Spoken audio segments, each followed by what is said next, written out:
Então, acho que é importante que a gente possa discutir, essa é a primeira e outras ocorrerão. Mas o mais importante é que todos nós estamos juntos pela defesa da universidade e muito preocupados com os próximos momentos que seguirão à frente, principalmente com o retorno efetivo, vou chamar essa expressão, né, total das atividades da universidade, pleno, em agosto.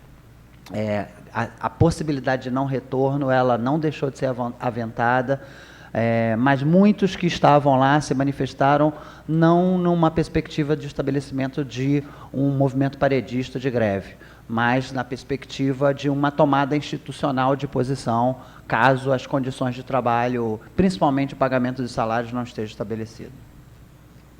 Obrigado. Som.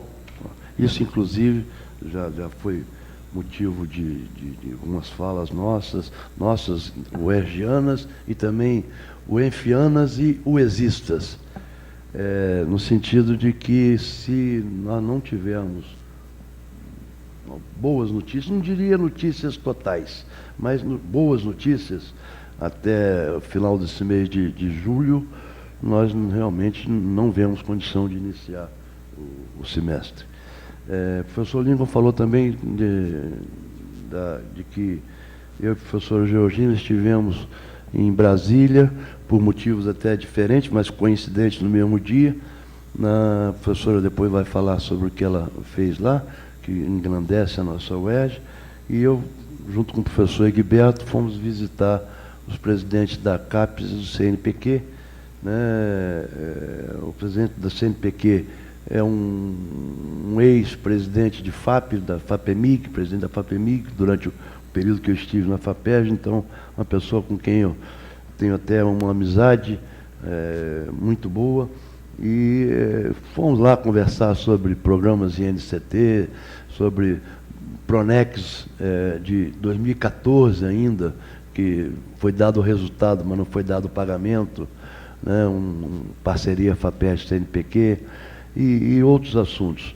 Na CAPES, trazemos até já alguma notícia de uma boa ação que conseguimos lá, que foi a extensão do prazo para a utilização dos recursos PROAP, que venceria agora no dia 31 de julho, mas a gente vai ter uma extensão, não sei exatamente de quanto tempo, até porque já tem uma nova parcela do CEAP, do PROAP, sendo destinada a nós, mas que nós só podemos receber após prestarmos conta dessa. Então, a prorrogação não pode também ser muito extensa, no sentido de que ainda este ano virá essa nova parcela. Georgina, fala aqui só um pouquinho, professora. Não, nós recebemos um prêmio dado pelo Instituto Brasileiro de Engenharia de Custos, com apoio do CREA e do Conselho e do Clube de Engenharia Nacional, da instituição de destaque do ano. Né? Eu acho que não só pelas nosso pioneirismo, né, em muitas áreas, mas muitas universidades públicas também têm. Mas eu acho que pela nossa garra, pela nossa saga, né, pelo momento do ano passado e deste, né, que estamos passando, que nos foi dado, eu acho, por essa nossa resistência, essa nossa capacidade, talvez, de dizer que não vamos sucumbir, que estamos aqui, e eu acho que as pessoas entendem que isso não significa, que isso não é só o UERJ, né? Esse é um projeto um pouco maior e que a gente está resistindo a ele. Então, estavam lá deputados do Rio de Janeiro, né, que falaram em prol da UERJ. Então, também aproveitamos para reforçar isso. Inclusive, como estávamos com eles no mesmo hotel também, no café da manhã eles também tiveram que nos ouvir. Assim como a entidade, estava tanto o clube como o CREA, como o IBEC, então foi eu acho que é positivo, né, essa visão da universidade para fora dos nossos muros. As pessoas estão nos vendo, estão nos olhando e estão se indignando com isso. Hein? O quê? Bom. Ué, por quê? Alô? Professora Georgina também recebeu um prêmio. Eu nem sabia disso. Ela tem que falar para a gente. Não, porque o prêmio professor, na realidade, é por ter ficado à frente da universidade no tempo que o senhor não esteve, então eu também não acho isso um motivo de júbilo nem de glória, porque o senhor aqui não estava, não porque não queria, mas porque não tinha condições. Mas eu reconheço que não é um prêmio para mim. Eu não entendo isto como um prêmio à professora Georgina, mas sim como à universidade, né, de resistência, por a gente ter ficado esse tempo resistindo. Então, eu só devo falar por causa disso, porque eu entendo que é para a universidade, não para mim, particularmente. Foi um prêmio pela capacidade já conhecida da professora Georgina, e aí eu acrescento a grande lealdade da professora Georgina, como vice-reitora dessa universidade, de assumir a reitoria naquele momento. Diria que já piorou de lá para cá, mas naquele momento difícil que vínhamos vivendo. Conselheira Tânia. Bom dia a todos.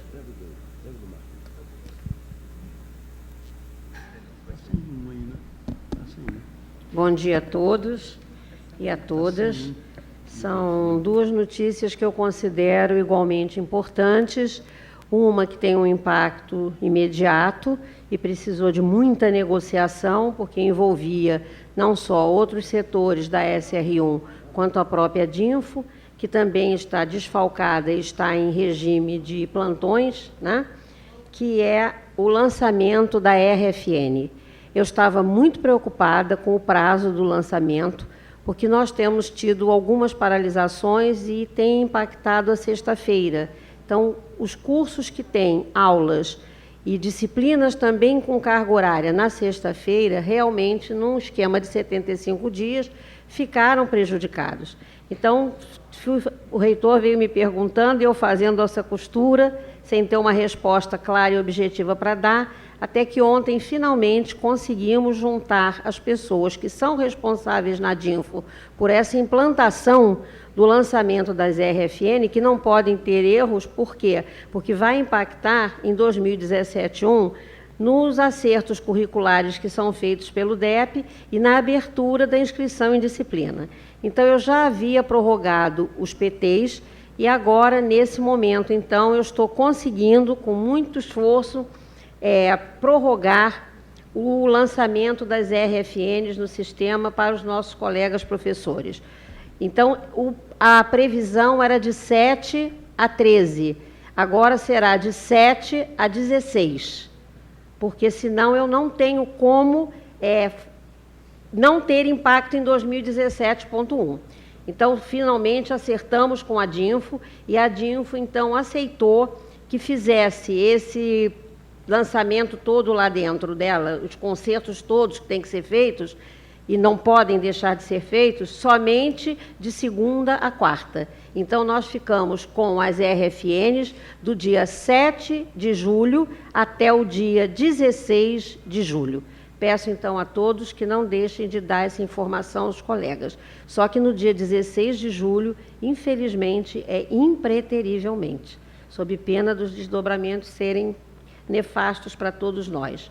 E a outra questão que eu também comunico a todos é que fui procurada pelas pró-reitorias de graduação da UESO e da UENF, muito desesperadas com relação à evasão de alunos, que também é um processo que está se dando lá, e a abertura de algumas concessões, especialmente pelas universidades privadas, para os nossos alunos em alguns processos, até mesmo fora dos prazos regulamentares, com alguns cartazes, né, dizendo que se fosse aluno da UERJ, levasse o boletim acadêmico, não usaram outro instrumento, usaram um instrumento que nós aqui nomeamos de boletim acadêmico, né?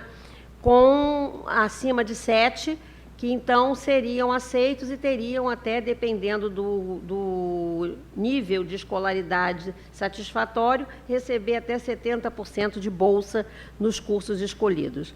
Então, isso é muito complicado. Tivemos um episódio com relação à arquitetura, que 11 alunos estão pedindo transferência de 25 para a UF, e fomos informados que haveria um processo paralelo de aceitação desses alunos na sua integralidade. O professor Egberto e eu nos comunicamos com a UF e soubemos que não era assim, que estava aberto o processo de transferência interna, externa, aproveitamento de estudos, e isso era para todos e não tinha nenhuma especificidade para a Universidade do Estado do Rio de Janeiro.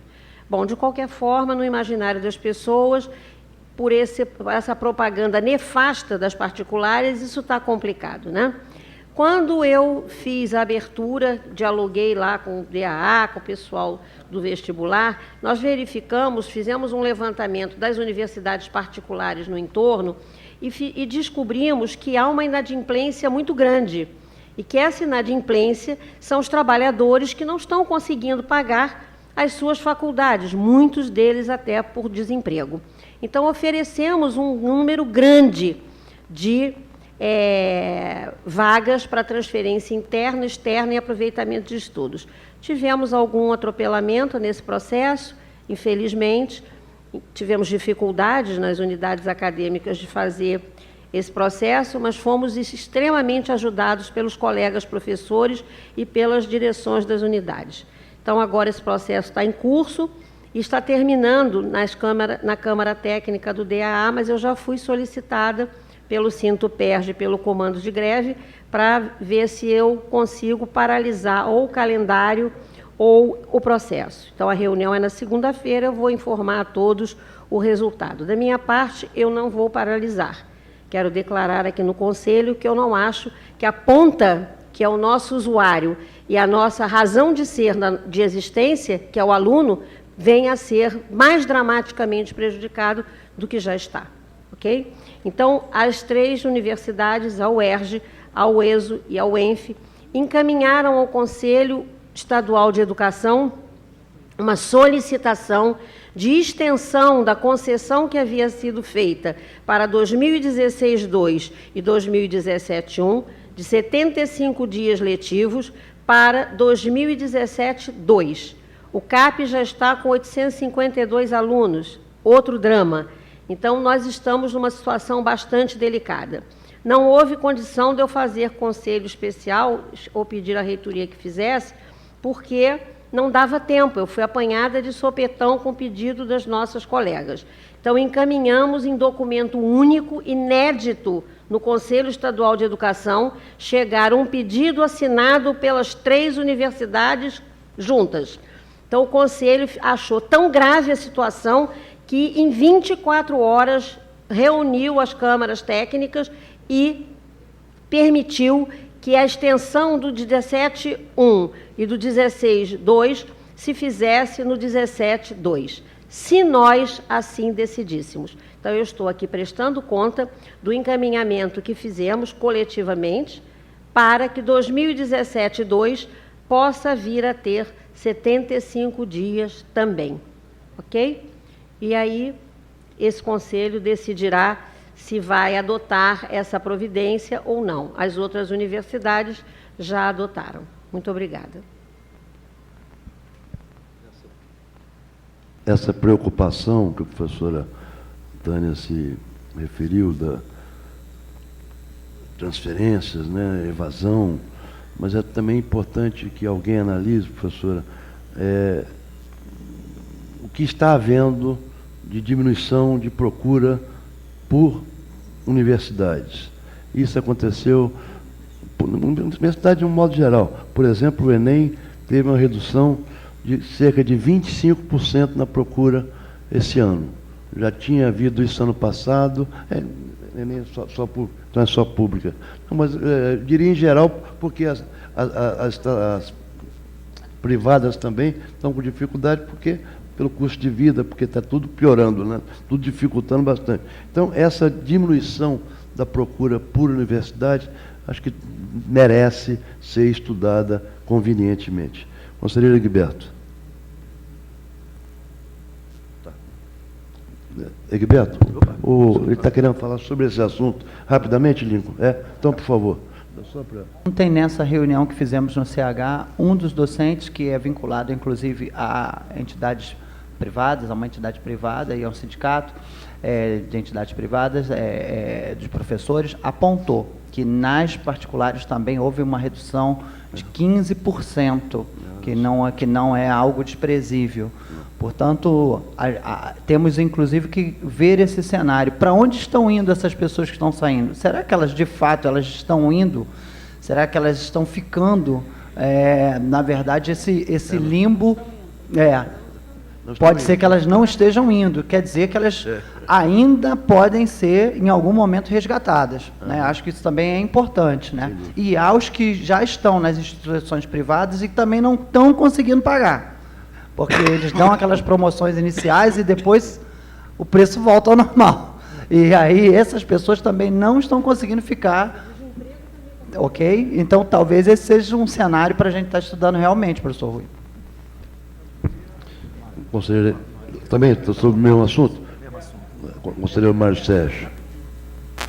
Alô, bom dia. Só queria colocar que talvez também fosse importante avaliar essa redução que ocorreu na UERJ, a proporcionalidade da redução entre os cotistas e não cotistas. Entre os não cotistas, pode ter sido realmente uma migração para o sistema particular, mas entre os cotistas, talvez isso pudesse estar associado à crise que a gente está vivendo e à necessidade das pessoas de trabalhar em vez de estudar, tentar trabalhar. Também é outro ponto que eu queria lembrar. Obrigado. Conselheiro Egberto, finalmente. Usar alguns segundos, bom dia a todos, a todas, usar alguns segundos, inclusive, para tratar desse tema que é muito importante. Né? Eu acho que a gente está aumentando o número dos nem, né? Aqueles que nem trabalham, nem estudam, o que é muito grave. Com a crise econômica dessas, o que a gente tinha que estar investindo é em educação, né? Em melhoria e absorção dessas pessoas que não estão conseguindo emprego. Pelo contrário, agora a gente tem gente que vai ficar em casa, vai ficar fazendo atividades informais. Bem, vamos falar de coisas boas, né? O nosso magnífico reitor já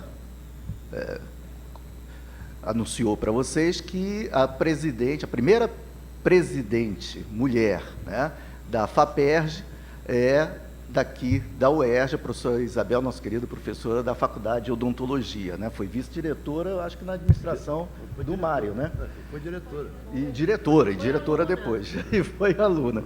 Então, é um orgulho redobrado. E a gente está muito esperançoso nessa administração. Ontem ela já se colocou no Conselho Superior da FAPERJ de forma muito boa, né?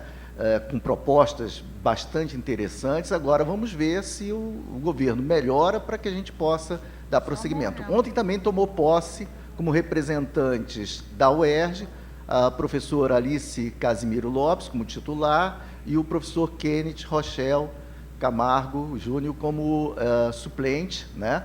Ambos são da SR2, então reforça o time da UERJ no Conselho Superior da FAPERJ.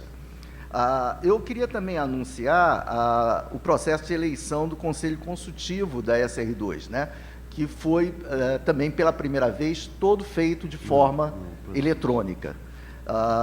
O processo foi muito tranquilo, o presidente da comissão foi o professor Mário Carneiro, né? Todos os diretores de centro contribuíram enormemente para que tudo corresse de forma muito tranquila, né?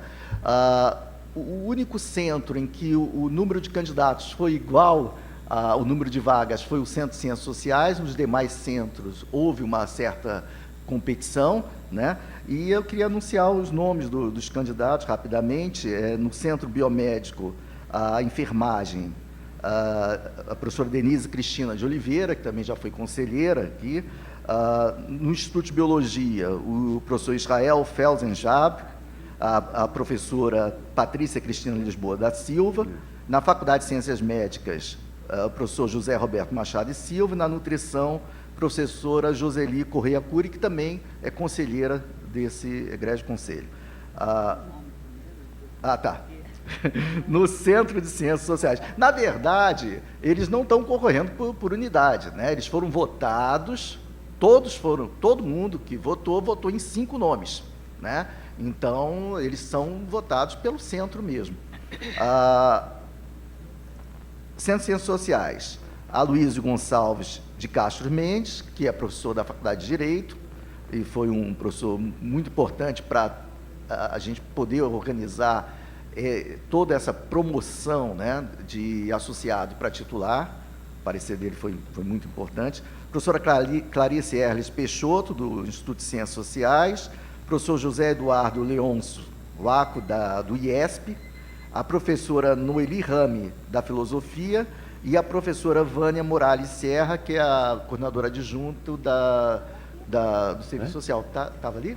Tá bom, Vânia. No Centro de Educação e Humanidades, Luciano de Fonseca Elia, pela Psicologia, Maria Alice Rezende Gonçalves, que é professora da Educação, professora Raquel Goulart, que também eu acho que é desse conselho, da Faculdade de Educação, o professor Rodrigo Guerron, que é da Artes, e a professora Tânia Maria Gastão Salles, do Instituto de Letras. E no CTC, o professor Américo Barbosa da Cunha Júnior, que é da Matemática e Estatística, do IME, professor André Luiz Emeli Costa, que é daqui desse conselho também, do Instituto de Química, Antônio Zé da Silva Neto, do IPRJ, e 2 professores da Faculdade de Engenharia, o professor José Brandt de Campos e o professor Tiago Rux de Oliveira. Então, é um time de primeira, professores bastante renomados, que tem uma produção científica muito importante. Eu acho que a gente vai conseguir fazer um bom trabalho para o próximo biênio, 2017 e 2019. Obrigado. Expedientes encerrados. Passamos, então, à ordem do dia. Processo 5004-2016, Instituto Politécnico, IPRJ, reformulação do Programa de Pós-Graduação em Ciência e Tecnologia de Materiais, curso de mestrado acadêmico. Relator, o conselheiro Pedro Colmar Gonçalves da Silva Nolasco. Bom dia a todos e todas mais uma vez. O presente processo trata da proposta de reformulação do curso de mestrado acadêmico em Ciência e Tecnologia de Materiais pelo Instituto Politécnico, IPRJ, da UERJ. Este processo possui nas folhas 4 e 5 a cópia do ata do Conselho Departamental do Instituto Politécnico, onde se lê a devida aprovação do projeto em 25 de maio de 2016. O presente processo foi aprovado por unanimidade na Comissão Permanente de Pós-Graduação em 16 de 6 de 2017, a partir de relato proferido por este relator, contido no processo nas folhas 184 e 185, que eu passo, então, a relatar. As folhas 8 a 30 constam um formulário de caracterização da proposta, onde se lê a contextualização institucional e regional do programa, histórico do curso, cooperação e intercâmbio, proposta de gestão e avaliação docente. Já a folha 14 se informa a inclusão da linha de pesquisa materiais cerâmicos e a substituição da linha corrosão pela de metalurgia física. A seleção ao mestrado será semestral, oferecendo um mínimo de 15 vagas por seleção, que podem ser ampliadas conforme a capacidade de absorção do programa, as quais serão determinadas em futuros editais. O público-alvo para a seleção será de portadores de diploma de graduação ou tecnólogos nas áreas de ciências exatas da terra ou em engenharias. Já as folhas 31 a 34 apresentam a descrição das áreas de concentração, materiais metálicos e física e mecânica dos materiais e das linhas de pesquisa, a saber, caracterização por técnicas de raio-x, metalurgia física, propriedades ópticas, térmicas e mecânicas, materiais conjugados, polímeros, aplicações e materiais cerâmicos. As folhas 35 e 36 constam o relatório do corpo docente emitido pelo sistema da SR2 de gestão integrada dos docentes, atualmente ativos no PPG/CTN. Destaca-se que o docente Luiz César Rodrigues Aliaga foi aprovado como colaborador do programa pelo processo 784 de 2016. Desta forma, o programa contará com 12 docentes, sendo 10 da categoria permanente e 2 da categoria colaborador. As folhas 37 a 75 encontram-se formulários de atividade de pesquisa em andamento por projeto, contendo ano de início, área de concentração e linha de pesquisa, objetivos, agências de fomento e ou órgãos apoiadores, intercâmbios ou parcerias com outras instituições, nomes dos docentes participantes e do coordenador, número de alunos de graduação e pós-graduações envolvidos. As folhas 140 a 142 encontra-se o quadro de disciplinas do programa, onde constam 34 disciplinas, sendo 2 obrigatórias, 4 atividades obrigatórias e as demais eletivas, de acordo com o anexo 2 da minuta de deliberação contida nas folhas 170 a 173. As emendas das disciplinas encontram-se as folhas 79 a 105 e 143 a 153. A minuta da deliberação está presente no anexo 1, folha 154 a 177, onde destaca-se o artigo 1, 1º e 3º, que tratam das finalidades do curso, a quem se destina e se destacam as áreas de concentração, materiais metálicos e física e mecânica dos materiais. Já os artigos 4 a 12º definem a organização administrativa do curso, onde se estabelecem a fórmula de votação da comissão de pós-graduação e as competências da comissão e da coordenação da pós-graduação. Já os artigos 13º a 18º tratam do corpo docente do programa, que deverão ser avaliados a cada 3 anos. O artigo 19º a 24º tratam da inscrição e seleção para o curso e o artigo 25º a 31º definem a estrutura e duração do curso, devendo o mestrado integralizar o curso em um mínimo 12 e no máximo 30 meses, sendo possível o trancamento de matrícula por no máximo 6 meses, que será computado no tempo de integralização. Destaca-se ainda a inclusão do artigo 30º sobre a manutenção da matrícula e o artigo 31º sobre atividades no exterior. Os artigos 32º a 35º se referem ao regime de crédito do curso, sendo 24 para a integralização do mestrado, dos quais pelo menos 8 créditos em disciplinas obrigatórias e 8 em eletivos. Já o artigo 36º foi incluído definindo os exames que o mestrado deverá cumprir para obtenção do título. Por fim, o artigo 44º trata-se dos requisitos para obtenção do grau de mestre em Ciência e Tecnologias dos Materiais. As folhas 170 a 173 se encontra-se o anexo 2 da minuta de deliberação, com quadro de disciplinas, e as folhas 174 a 177 está presente o anexo 3, com as orientações para credenciamento docente e credenciamento de orientadores.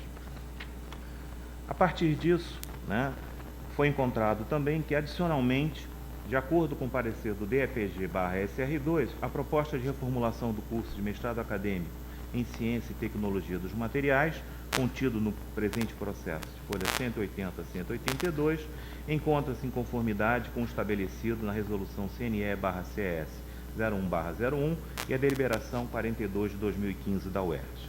Esclareço que não foi observado pedido de aumento de carga horária docente para a implementação da reformulação do curso supracitado. Diante do exposto, sugiro a aprovação do pedido de reformulação do curso de mestrado acadêmico em Ciência e Tecnologia dos Materiais e submeto esse processo à apreciação do Conselho Superior de Ensino e Pesquisa. Em discussão? Em votação, quem acompanha o relator?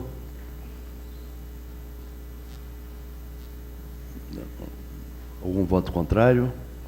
Alguma abstenção? Aprovado por unanimidade.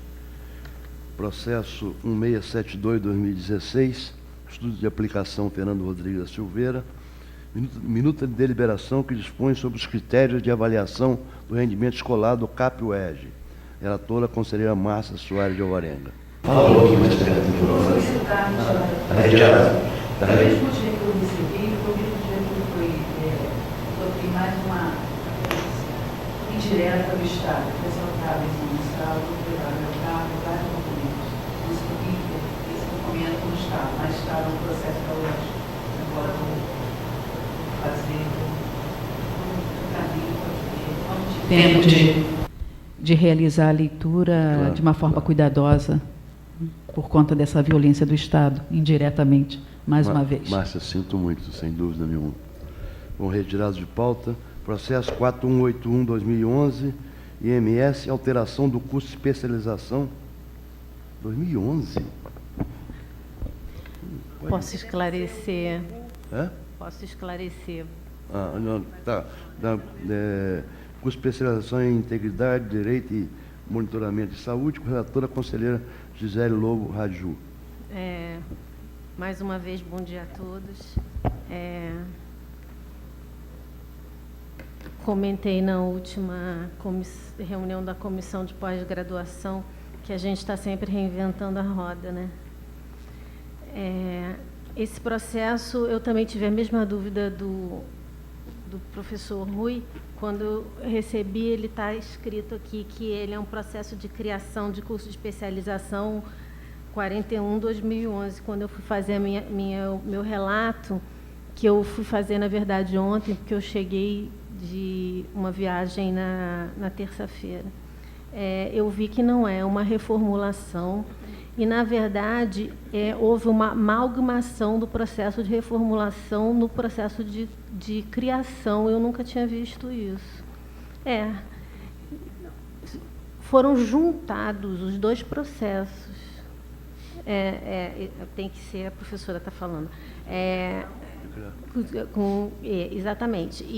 Mas não há nenhuma passagem de um para o outro, né? Não há dizendo que que passou de um para o outro. Imediatamente vem a deliberação e, em seguida, sem nenhuma carta de introdução de requerimento, começa a se falar das alterações, sem nenhuma carta do programa, do curso de especialização, dizendo que está se requisitando as alterações. Eu achei estranho. Vem logo de imediato os formulários. Mas aí, bom, como eu já sou a parecerista final, né, a questão só de reinventar a roda é porque, quando da criação do curso, caiu em exigência pelo primeiro relator, o curso de especialização, se não houve nenhuma alteração, ele é regido pela deliberação 042 de 2009.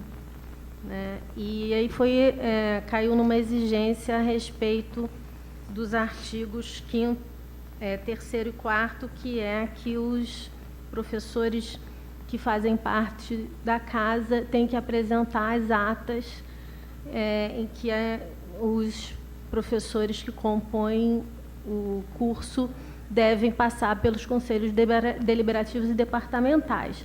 E na reformulação também, isso está escrito aqui na deliberação. Então, o que aconteceu? Na criação, isso caiu em exigência, voltou e foi aprovado, etc. Agora, na reformulação, aconteceu a mesma coisa. Nessa reformulação, eu vou ler meu parecer aqui. Trata-se o presente processo de solicitação de reformulação do curso de especialização em integralidade, direito e monitoramento em saúde do Instituto de Medicina Social, IMS, Centro Biomédico, CBI. A deliberação do curso de especialização, deliberação número 11/2012, foi assinada em 3 de maio de 2012. As alterações propostas incluem a troca do nome do curso para Curso de Especialização em Gestão do Direito à Saúde, SEDES. Inclui alteração, do corpo docente, aumento do número de créditos a cursar, que passa a ser 26, da carga horária, que passa a ser 390 horas, alteração na grade curricular com redução do número de disciplinas obrigatórias, que eram 10 e passam a ser 6. As folhas 128 a 130 do processo 4181/2011 consta o parecer técnico do DEPG-CADEMP, e as folhas 132 e 133, na verdade, o processo vem sendo numerado e, de repente, da folha 131 passa para 116. E aí começa a numeração de volta a 116, 117. eu solicito uma emenda Carmim, porque tem que ter uma numeração sequencial, né? Está o parecer da relatora junto à Comissão Permanente de Pesquisa e Pós-Graduação, C3PG, a conselheira Shirley Donizete, em que o processo é aprovado por unanimidade. Contudo, chama a atenção de que não há a apresentação das atas em que os componentes, os novos componentes do corpo docente, a saber, houve a inclusão, eu vou dizer quem saiu e vou dizer quem entrou, tá? No corpo docente saíram a professora Betânia de Albuquerque Assi, do Direito, César Augusto Orazen Favoreto, da FCM, Francisco Javier Guerreiro Ortega, do IMS, Kenneth Rochel de Camargo Júnior, do IMS, Rosângela Caetânio, do IMS, e 3 professores externos que, na composição original do curso de especialização, existia uma proporção aprovada excepcionalmente pelo SESEP de 45% de professores externos. Então, a professora Lilian Koifman, da UF, professora Luciana Dias de Lima, da Fiocruz, e professora Madel Terezinha Luz, aposentada da UERJ, mas então da UF. Esses foram os professores que saíram. Foi? Sim, o curso é pago.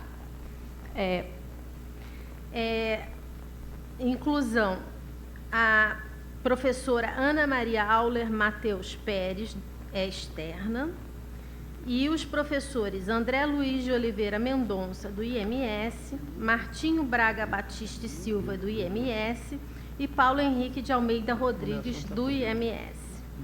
Então, para esses professores do IMS, então a composição atual vai ser, internamente, são todos professores do IMS. São 5 professores do IMS, né, e 2 professores externos. Então, a gente só precisa da ata do Conselho Departamental do IMS, que não está anexado. Então, vai continuar estando com a relatora esse processo, né, que deverá ser solicitado isso. Todos concordam com o encaminhamento? Então, na verdade... Fala no microfone, por favor. Tem a ata da reunião do departamental do IMS, que ela pede, né, a alteração do curso de especialização, que passará a ser o curso, sendo elaborada nova proposta, com a alteração do corpo docente, mas não cita o nome dos professores que estão sendo incorporados. Então, na verdade, poderia até se fazer talvez adicionar nessa ata, não sei.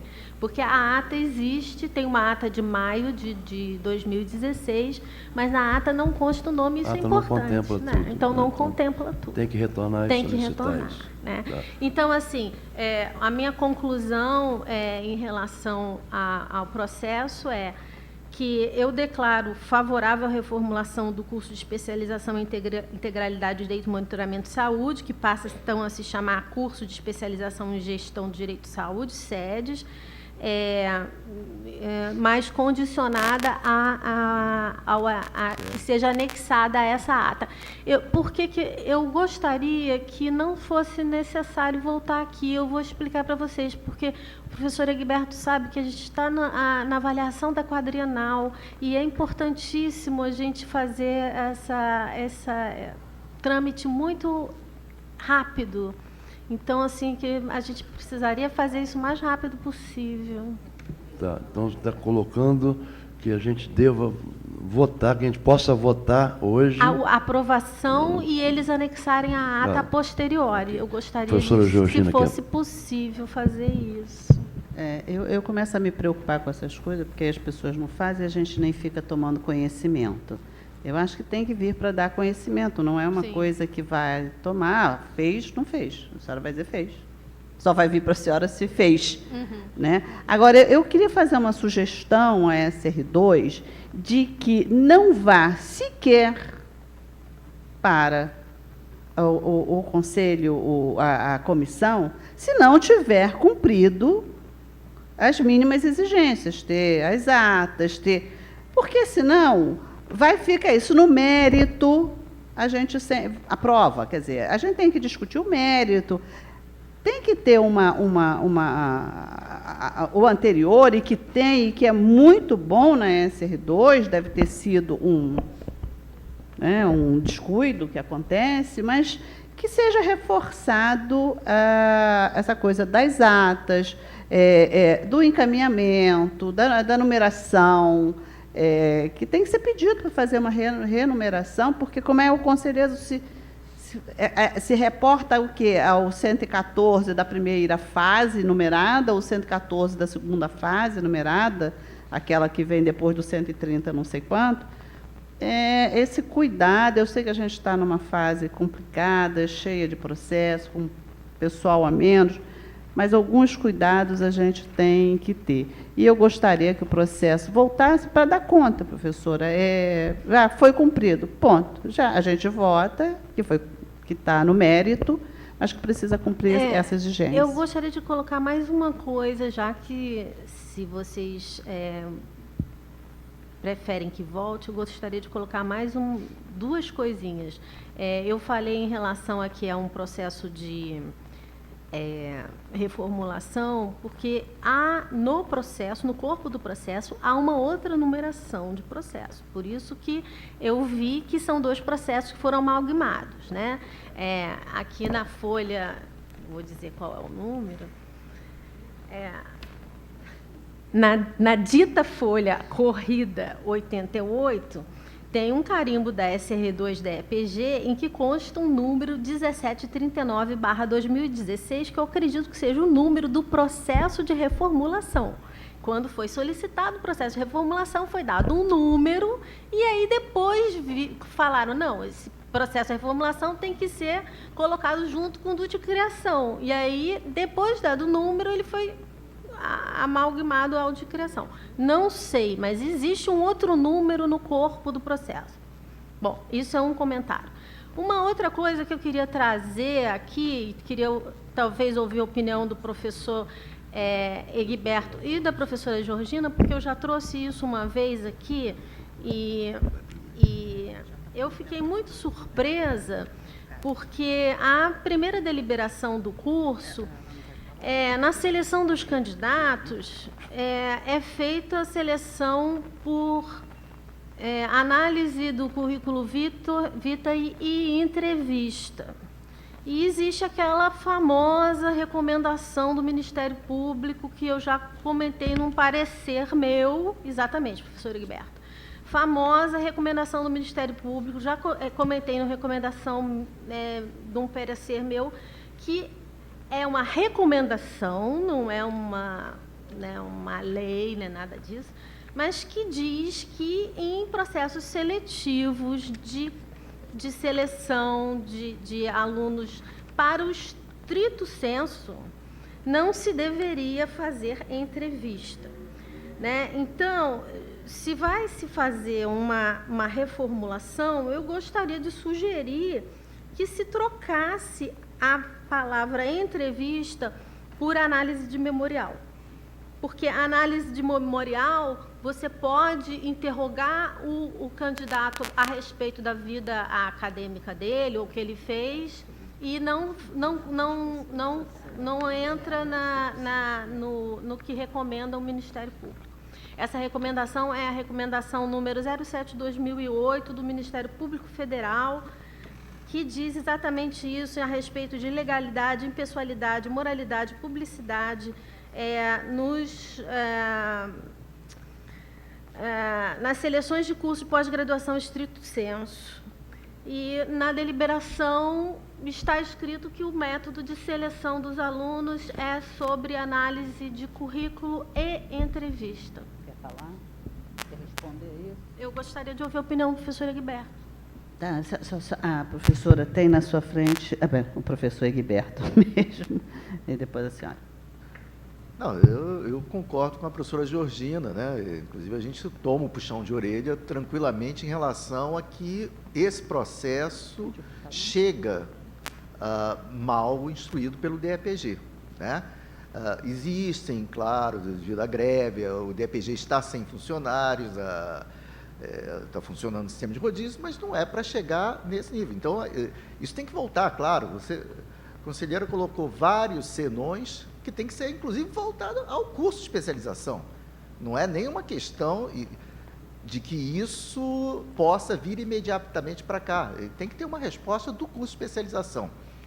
Agora, me espanta o seguinte, eu creio que depois que sai do DPG, isso passa pela C3PG, correto? E por que não foi discutido todos esses pontos na C3PG? Quem foi o relator na C3PG? Shirley Donizete Prata. Hã? A Shirley? A Shirley é uma professora, é uma conselheira daqui, extremamente cuidadosa com toda... Então, quer dizer, houve uma série de problemas, e eu acho que a gente tem que ter um pé no freio em relação a isso, sim, e fazer a coisa correta. A questão toda da entrevista, e o seu argumento de que temos que acelerar por causa da quadrienal, para mim não faz sentido. A quadrienal é para curso estrito sensu. Isso daí é um curso lato sensu, ele pode esperar à vontade. Tá? Então, eu acho que a gente, e concordo com a senhora, a questão da entrevista é uma dor de cabeça, porque se houver algum candidato que se sinta prejudicado, ele recorre ao Ministério Público, ele ganha, tá? Não pode constar esse nome. Eu lamento, eu acho a entrevista a melhor forma de você avaliar um candidato, mas é assim que tem sido feito. Então, eu pediria apenas que a gente dê tempo ao tempo. Eu tinha só uma dúvida, que sempre a professora Joanina faz essa pergunta, e dessa vez ela não fez. Como o curso é pago, de que forma os professores da casa vão estar colocando isso? Não vão estar colocando no Planinde? Não vão colocar em Planinde os professores da casa. Então, sem ônus. Só serão pagos os professores externos? Só os professores externos serão pagos. E a administração é por conta da DAF. A administração é toda por conta da DAF, inclusive o marketing do curso, as orientações do CEPUERJ não entram em situação nenhuma? Não, eles não citam o CEPUERJ, a administração por conta da DAF. Administração por conta da DAF. Não é o momento de falar disso, não é o momento de falar sobre isso. Mas, conselheira Elvira. Bom dia, ilustre mesa, caros colegas. Na realidade, eu tenho duas coisas, talvez eu possa contribuir para que... o que pode ter acontecido exatamente em relação à junção de processo, e aí eu aproveito para esclarecer, se é relacionado a um curso, todas as coisas a respeito desse curso devem continuar no mesmo processo. Então, o que pode ter acontecido é um engano de ter feito anteriormente dos processos, e ele realmente tem que vir ao corpo do processo inicial da criação, de modo que tudo possa ser acompanhado num único processo. Então, isso é uma coisa. Outra que eu gostaria de... Como é gestão em direito, é isso? Não. É gestão, o nome original direito. era integralidade Sim. de direito e monitoramento em saúde. E agora eles pedem para trocar o nome para gestão do direito à saúde. Tá. Todos nós temos direito, mas me chama a atenção que não tem ninguém do direito, todos são do IMS, é isso? Mas não se aborda a parte talvez eu deva nada ler legal, os isso? objetivos gerais do curso, Isso. Elvira, porque não tem necessariamente Isso, é só uma questão, a ver com direito. Tá né? bom, é isso que eu queria saber. Tem como objetivo geral fornecer subsídios teóricos e práticos para a compreensão crítica e reflexiva acerca da operacionalização da integralidade como eixo estruturante das políticas públicas em saúde no sentido da efetivação do direito à saúde como uma questão de cidadania com centralidade no usuário. oferecer abordagens teóricas e práticas para a compreensão da integralidade na perspectiva do direito à saúde, promover processos de monitoramento no contexto de serviços de saúde, fortalecendo a integração e otimização o uso dos recursos públicos, instrumentalizar a ação dos gestores, docentes, pesquisadores e profissionais que atuam nos campos da saúde e do direito, desenvolver linhas de investigação sobre o tema da integralidade em saúde, com ênfase no direito à saúde e monitoramento em saúde, formular propostas metodológicas tendo como eixo as práticas de gestão e de cuidado em saúde, fortalecer a capacidade técnica e monitoramento da efetivação do direito à saúde, como ferramenta para a tomada de decisão no âmbito da gestão e da mudança nas práticas de saúde. Compreender a integralidade de saúde como um campo de conhecimento transdisciplinar e interdisciplinar. Favorecer o intercâmbio de conhecimentos e experiências sobre integralidade, direito e monitoramento em saúde. A ideia é ocupar um espaço que não existe em relação ao que a gestão que é necessária para o SUS. Pois é, não, por que eu perguntei isso? Na realidade, a gente sabe que a saúde está bastante judicializada, né? Então, isso sempre vai ao judiciário. Se a gente vai formar especialistas na qual se formam, né, abarca tudo isso, eu não sei, a mim me chama, seria interessante, não sei quem, que é dessa área. Bom, isso é algo para a gente refletir, que eu gostaria de colocar. Outra coisa que eu me lembro que você colocou isso em relação à entrevista para os cursos. No entanto, até onde possa eu entender, o Ministério Público, ele não tem condições, normalmente isso é para cargos públicos, o que nós estamos fazendo aqui é uma formação acadêmica.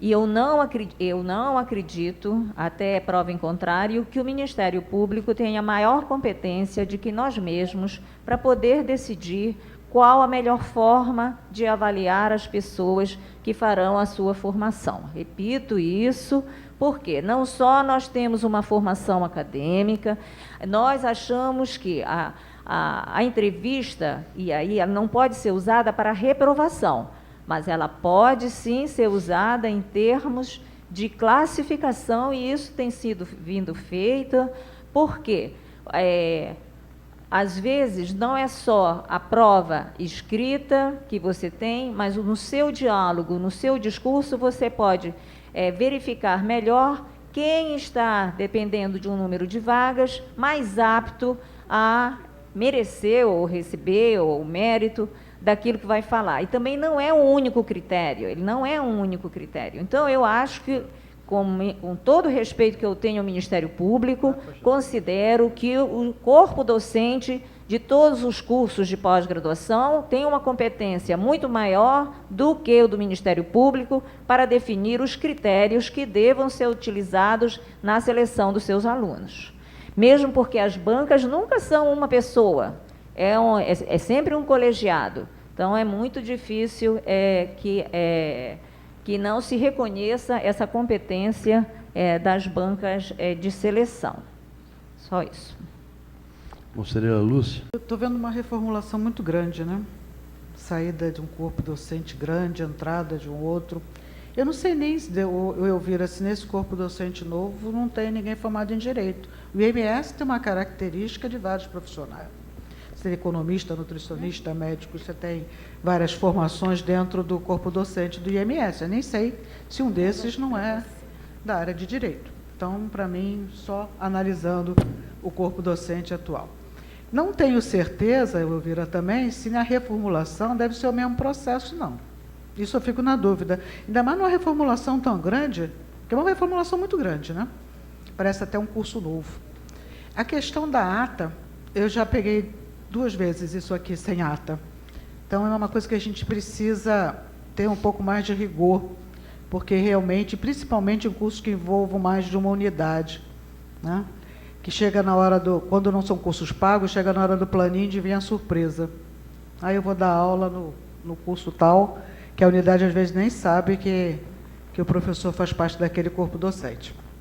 Então, a gente tem que ter um pouco mais de rigor. Esse processo em si, aí, eu gostaria que ele fosse revisto pelo DEPG, sim. Um processo que você tem números de outro processo dentro do mesmo processo, numeração errada que volta. Eu acho que a gente precisa ter um pouco mais de seriedade ao elaborar esse processo. Eu acho que a gente precisa retornar isso ao DEPG, precisa retornar à unidade, retornar a quem de direito, e que o processo venha com a sua numeração certinha, da primeira à última página, que a ata seja anexada e que os procedimentos todos fiquem corretos. Não estou falando do mérito do curso, isso coube à relatora, eu acho que está perfeito, mas eu acho que na nossa normatização das nossas regras, eu acho que precisa ser revisto e precisa ser ordenado. Só isso. Conselheiro Georgina. Concordo com a professora Lúcia, porque ficou muito confuso. Eu acho, professora Elvira, que uma coisa é você juntar o processo original, você faz juntada do processo, mas segue com o processo de reformulação. A menos que no processo original você já coloque nele, quer dizer, a unidade continua nele. Essa coisa de misturar, isso eu nunca vi, isso para mim é uma novidade. E mesmo quando você mistura, você reordena o processo. Fica com duas numerações, uma numeração, né, tendo em vista juntada no processo, você... isso, senão, vira assim, imagina na terceira reformulação, junta de novo e você não sabe mais qual é a numeração. Né? Então, isso a gente precisa ter muito cuidado com a numeração do processo. Eu acho que cabe a esse conselho regulamentar algumas coisas. Regulamentar o financeiro, né? Regulamentar se tem entrevista ou não tem entrevista. Eu, particularmente, acho a entrevista muito subjetiva. E por que vou dizer isso? Eu tenho um aluno que, quando ele foi meu aluno, eu fui ver, eu sempre pego o CR dos meus alunos, né? Ele tinha um CR altíssimo para engenharia, 8,5. Isso é um CR estupidamente alto dentro da engenharia. Mas quando ele em sala, ele passava aquela sensação de nervoso e ele tem sido reprovado sistematicamente na entrevista. Ele é uma pessoa brilhante. Então, depende efetivamente. Se você vai ter que falar, né? Então, você precisa demonstrar essa fala. Eu acredito mais no que a professora coloca como um memorial, né? Porque aí você vai dizer tudo aquilo que você já fez, já faz, das suas capacidades, e você pode ser arguído ali dentro. Eu sempre acho a entrevista muito... Né? Há pessoas que são perfeitas em entrevistas, perfeitas. Elas sabem desenvolver o tema como nunca. Mas o outro tem menos, mas tem mais capacidade em termos do próprio aprendizado, da sua própria experiência. Então, eu realmente sempre, mas acho que a gente deveria discutir se a entrevista, não necessariamente neste processo, mas uma regra um pouco mais geral, que a gente se debruce e discuta sobre esse assunto. Agora, eu acho que deveria voltar lá para que peça ao DEPG, né? Que peça a ata, que refaça a numeração, né? E veja se os procedimentos estão corretos. E talvez, como uma sugestão, professora, a senhora possa sugerir, se a senhora assim o desejar, que não seja entrevista, mas que seja uma... Como é que... Defesa de memorial, como sugestão, que eu acho bem razoável. Conselheiro Mandarino. Bom dia a todos, magnífico reitor, colegas da mesa, colegas do conselho. Me chamou a atenção, professora Gisele, achei muito interessante esse projeto, que é um projeto de cidadania, antes de tudo, e apenas eu tenho uma dúvida. Eu entendi que nessa reformulação foram substituídos professores, um de Direito e outro da Faculdade de Serviço Social, e sem nenhuma crítica, evidentemente, a quem foi admitido agora, são todos realmente qualificados, mas eu, dada a característica multidisciplinar que esse projeto tem, né, eu pergunto por que nós substituímos. Por exemplo, o serviço social hoje tem uma área bastante desenvolvida na área de saúde, né, pessoas que pensam bastante essa área, eu acho que poderiam dar uma grande contribuição a esse projeto, que é de cidadania. E direito também, direito tem inclusive área de mestrado, doutorado nessa área. Então, eu gostaria de entender um pouco por que essa substituição. A professora Lúcia, de uma certa maneira, tentou responder que provavelmente dentro do quadro docente tem pessoas que podem suprir, mas eu acho que até por incentivar esses projetos multidisciplinares da universidade, a integração entre as unidades, entre os centros, para mim, eu acho importante um projeto integrar as diversas unidades. Eu gostaria apenas que a senhora desse uma palavra sobre isso, para a gente poder entender melhor. Pois não, professor Mandarino.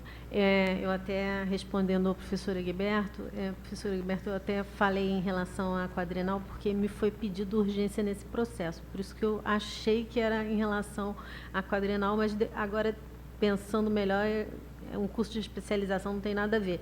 Mas é que eu estava tão confusa ainda em relação a... Eu estou ainda em jet lag, perdoe-me. Mas me foi dada urgência em relação ao processo.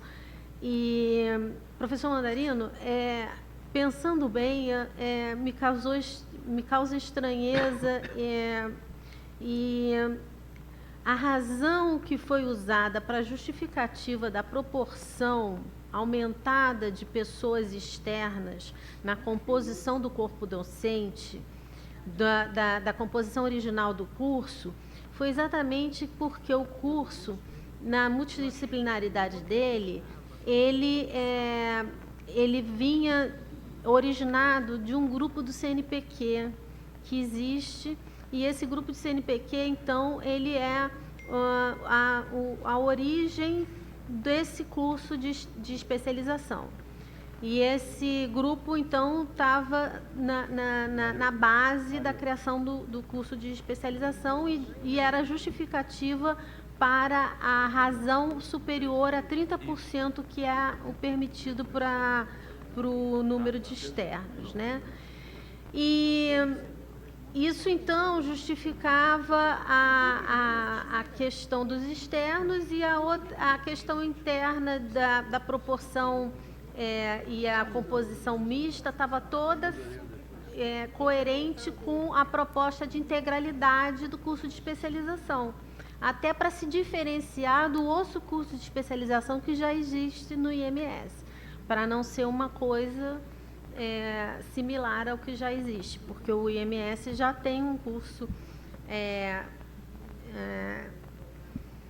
de especialização em administração hospitalar. Então, para não ser uma coisa já... É uma coisa completamente diferente, como a Elvira está falando. Uma é administração hospitalar e outra é o que eles propuseram em 2011, que era o de integralização em várias áreas, né? Bom, aí agora eles fizeram uma redução completa, enxugaram, tiraram praticamente todas as pessoas externas e ficaram só com 2, né, desses externos. Então, eles acabaram com a proposta básica de que era em cima do grupo de pesquisa original, né? E esse grupo de pesquisa, então, continha toda essa integralização e essa multidisciplinaridade, e basicamente agora está mantido em cima do IMS. Dentro do grupo de pesquisa original, que era a argumentação da criação desse curso de especialização, está somente um professor externo do grupo original.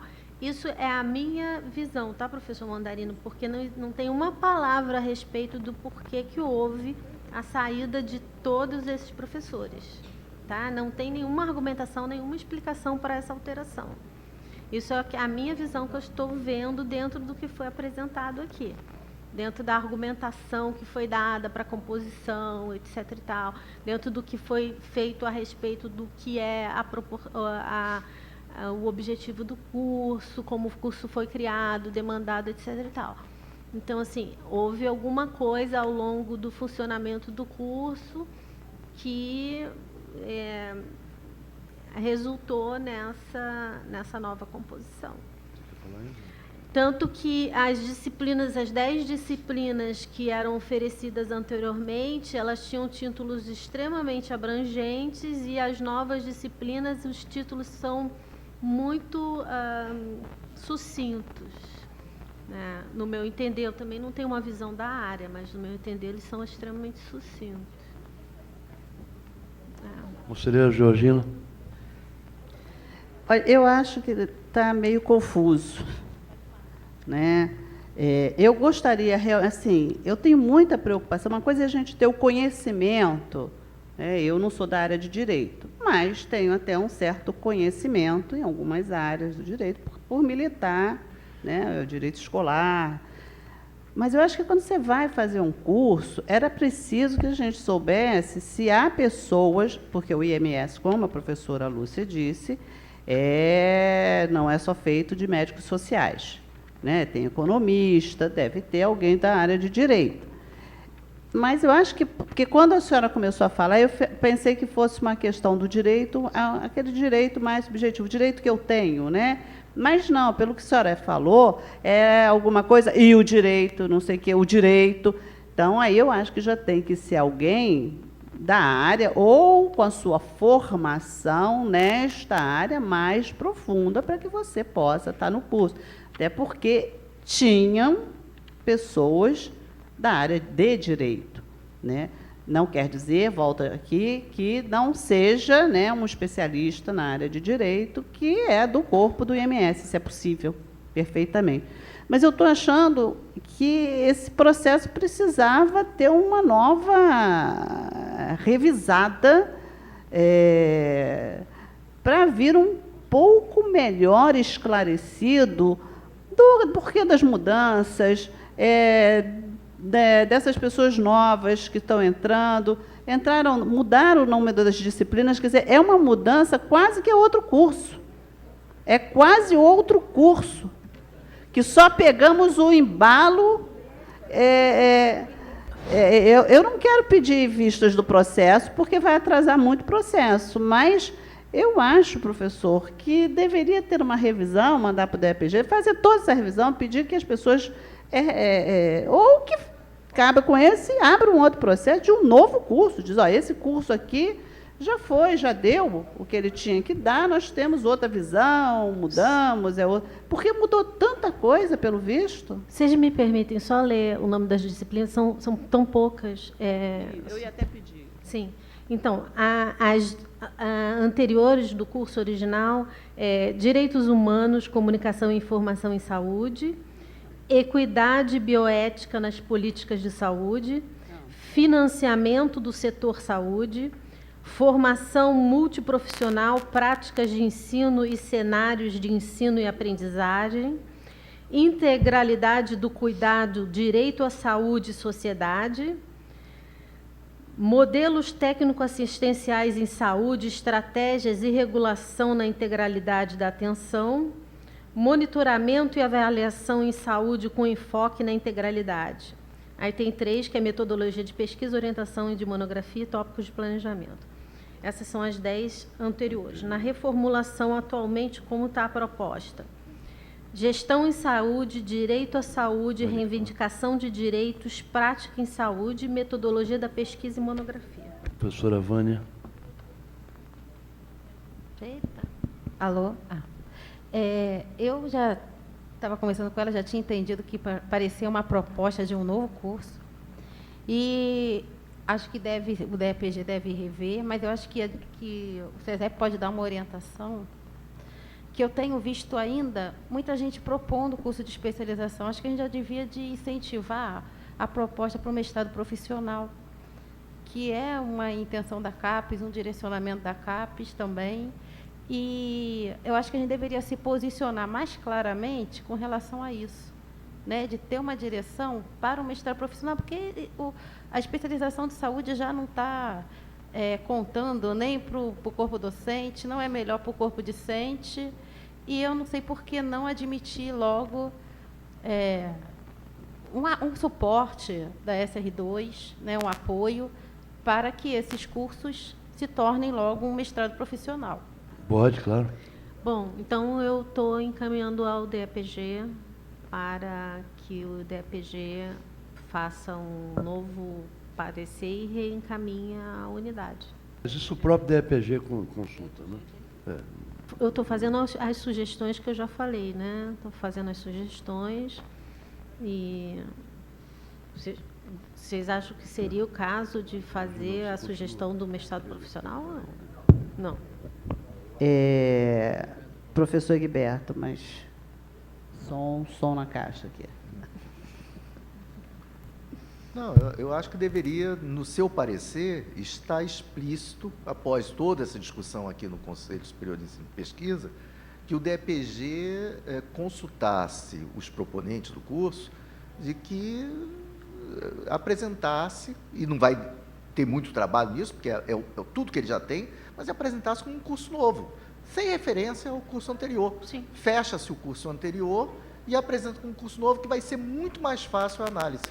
Tá? Agora, eu só queria comentar a questão do mestrado profissional, porque realmente me preocupa a questão da multiplicação de especializações. Isso dá um impacto grande na estrutura da SR2, né, em termos de receber, fazer essas análises e tal. Tem sido uma avalanche de tentativas de curso de especialização. E isso faz com que todo o trabalho se resuma ao UERJ, sem nenhum selo de qualidade externo. Então, professora Vânia, eu concordo com a senhora.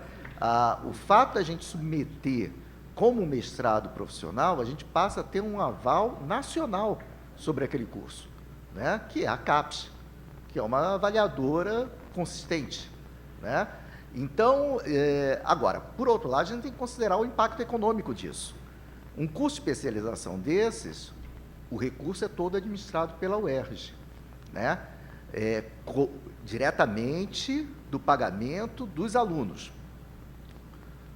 Um curso de mestrado profissional, você não pode cobrar o estudante, tá? Então, ele não pode cobrar o estudante, diretamente não. Ele tem que ser financiado por uma organização, tá? Uma empresa ou uma organização governamental, né? Então, Ministério da Saúde.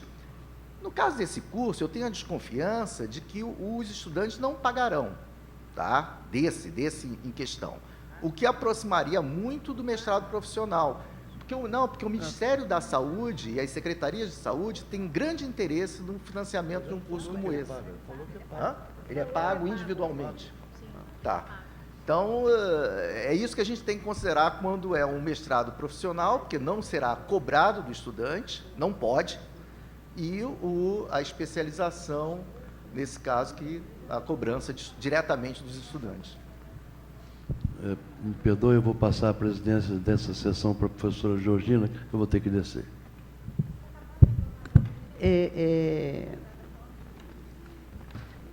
Infelizmente, ainda no país, professor, eu também, professora, eu também está. Não, eu sei que ela está inscrita, a professora também está inscrita. Nem todas as empresas, infelizmente, querem, porque o mestrado exige depois uma tese, né? E nem todas, eles até às vezes pagam para você fazer a especialização, mas não pagam não querem, não interessa, eles interessam o conhecimento, não interessa que você adquira. Isso é muito para a academia, né?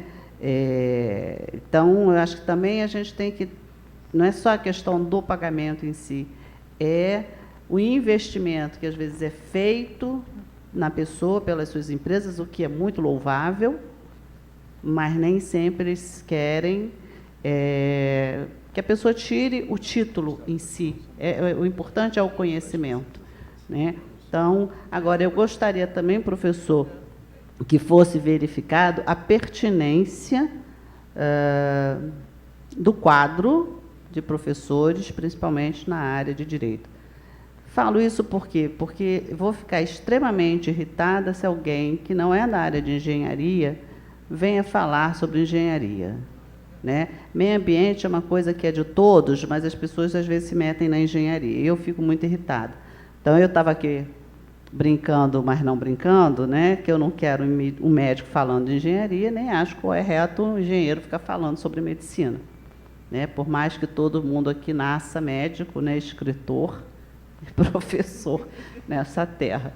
Mas eu acho que a gente tem que começar a ter esse cuidado. Uma coisa, e justamente o que o professor Mandarino falou, fica essa integração maior também, com cada um dando a contribuição da sua área, que tem maior conhecimento, sem sombra de dúvida.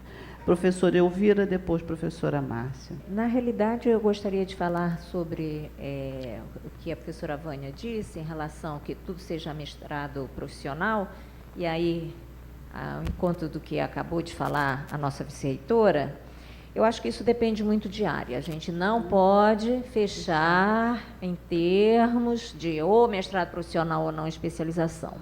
Mesmo porque, só para lembrar, há em algumas áreas onde é extremamente importante que a gente tenha nos cursos, e isso aqui foi observado, inclusive para o mestrado profissional, de que a gente aceitasse, dentro de um determinado número, pessoas que não tenham o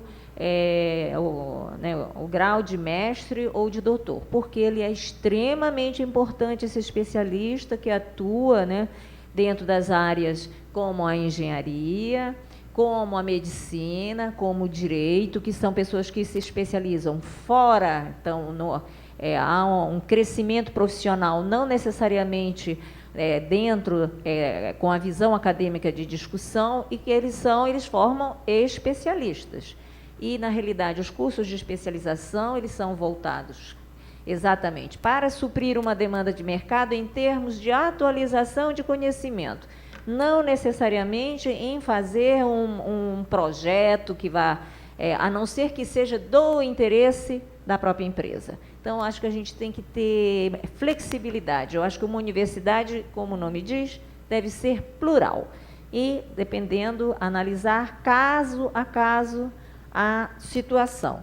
Agora, só para lembrar, professora, olha, eu não conheço melhor engenheiros do que os seres vivos, porque daí a bioengenharia, né? São todos, eu não conheço, porque são exatamente, a gente se inspira, os engenheiros, inclusive, se inspiram muito no que a gente observa nos seres vivos, porque a mãe natureza está aí para nos mostrar, só já que a gente está aqui conversando na academia. É isso que eu amo da academia. Professora Márcia. Esse processo parece que produz uma prospecção também de pensarmos a UERJ no contexto que a gente vive, né? Ou seja, a multiplicação dos cursos de especializações pagos ou os cursos de mestrado, sejam profissionais ou sejam acadêmicos, né? Eu acho que, diante da situação em que a UERJ vive, né, o cenário que nós apontamos, esse debate de multiplicação dos cursos de especializações pagos como alternativa, inclusive, para a crise, né, financeira da UERJ, pode nos colocar também num dilema, né, num debate acadêmico, um debate sobre a própria universidade, sobre a própria UERJ, de qual vai ser, vamos dizer assim, como projeto de universidade, qual é o projeto de universidade, né? De continuarmos lutando para construirmos, né, mestrados, programas, né, stricto sensu de excelência, ou não está aqui nenhum juízo de valor, nenhum julgamento, mas entrarmos numa dinâmica de sustentabilidade da UERJ, ou do projeto de universidade, via a multiplicação dos cursos de especialização não gratuitos. É um ponto de inflexão, e pensar a universidade, a UERJ, não apenas não agora, mas prospectivamente em torno do seu projeto, né, e a serviço da sociedade, sobretudo.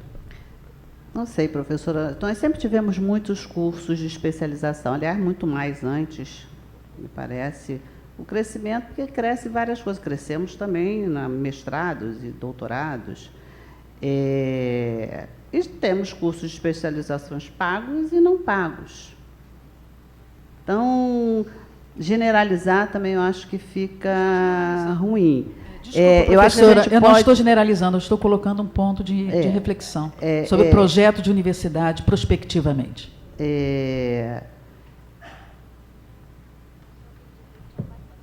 E acredito, professor, e aí acredito piamente, porque se eu não acreditar nisso, eu tenho que pegar meu boné e ir embora. É que, independente se pagos ou não, todos são bons. Não fazemos, espero isso, caça-níqueis aqui dentro. Mais uma vez, afirma que não se trata de um juízo de valor, na minha fala. Teve um leve toque, professora, um leve toque a respeito disso. Não, professora, ou então uma apropriação, gentileza. ou então a questão da subjetividade, né? A gente pensa a partir de onde nossos pés pisam. Professora, por gentileza. Bom dia. Sobre esse assunto, se já foi levantado, da última vez eu me lembro que, algumas sessões atrás, foi trazida um comentário a respeito da autorização para que se cobrassem os cursos, né? E na época foi dito que o importante, então, era se pensar o que seria feito com essa verba. Eu concordo que a qualidade, acho que não tem que estar em discussão, mas eu ressalto que acho que só se agrava o nosso quadro de disputa em torno da universidade, do sentido da universidade e do caráter público da universidade. E acho que temos que estar muito atentos para todos os passos que damos, concepção de faculdade, de universidade, nós vamos estar afirmando com esses passos. E a cobrança dos cursos de especialização, muitos já se fazem, aos gratuitos, mas eu acho que ela é complicada, sim, porque, desse modo, nós disponibilizamos um espaço universitário que foi construído com verba pública apenas para aqueles que podem pagar. E nós temos que nos preocupar com isso. Então, quando foi dito aqui o que é feito com essa verba, por exemplo, podemos ter um compromisso de que toda a verba levantada com curso de especialização reverta para outros cursos de especialização gratuitos. Talvez até fosse uma maneira de afirmarmos a nossa preocupação com a gratuidade, sim, o caráter público desta instituição, porque daí a nossos cursos de graduação e de pós-graduação stricto sensu, não, só paga quem pode pagar, e nós sabemos onde isso vai dar. Então, eu acho que estamos vivendo um momento de disputa, sim, em torno do caráter da universidade. Se é pública, se não é pública, eu acho que é só para isso que a gente tem que atentar, mas, de modo algum, questionando a qualidade dos cursos. Tá? Mas que isso é uma discussão que devemos ter sempre em mente. Independente, inclusive, da época em que estamos. Não tem mais nenhum inscrito. Perdão, professora, não lhe vi. Não estou olhando para o lado dele. Eu sou uma pessoa que também tenho essa preocupação, assentada aqui especialmente pela colega Miriam e pela colega Márcia, né? Esse compromisso com o caráter público.